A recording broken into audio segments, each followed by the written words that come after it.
Sabar itu ada 3 tingkatan. Tingkatan pertama itu sabar menghadapi ujian. Wabasyiris sabirin, kata Allah di surat Al-Baqarah. Sampaikan berita gembira kepada orang yang sabar terhadap ujian. Nah, gimana sabar terhadap ujian? Kalau kita dapetin ujian, kita tinggal bilang innalillah wa inna ilaihi raji'un. Dan itu kita katakan tuh dengan hati yang yakin. Ini semuanya kehendak Allah. Dan pasti ada kebaikan di dalam setiap kehendak Allah. Dan siapa yang mengatakan innalillah wa inna ilaihi raji'un, berarti dia melibatkan Allah dalam musibah. Jadi kata kunci atau password untuk ngelibatin Allah dalam musibah kita, pertama bilang innalillah wa inna ilaihi raji'un. Allah pasti terlibat. Jadi kalau kita pengen libatin Allah dalam musibah kita, pertama pakai passwordnya dulu. Langsung Allah tawarkan banyak jalan keluar dalam musibah kita. Karena kita hanya perlu mengatakan innalillah wa inna ilaihi raji'un.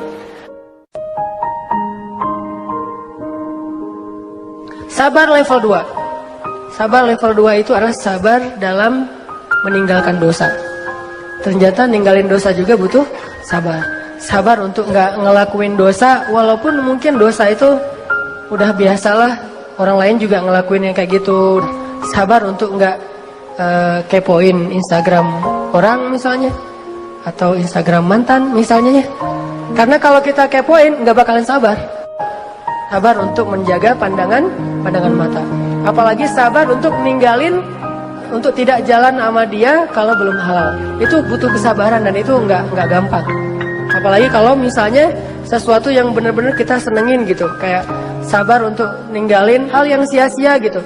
Dan itu sabar yang lebih tinggi derajatnya daripada sabar terhadap musibah loh teman-teman.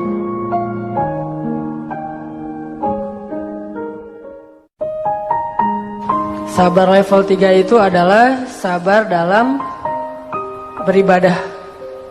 Jadi kalau level 1 itu sabar menghadapi musibah, level 2 sabar meninggalkan dosa, level 3 itu sabar dalam ibadah. Sholat sabar, puasa sabar, sedekah, tilawah, segala macam ibadah-ibadah sabar. Ini sabar yang paling tinggi nih.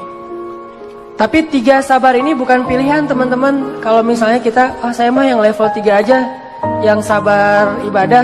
Tapi kalau musibah ngeluh, kalau dosa belum bisa ninggalin, berarti belum sempurna sabarnya. Baru disebut orang yang sabirin, kalau dia bisa sabar dengan 3-tiganya.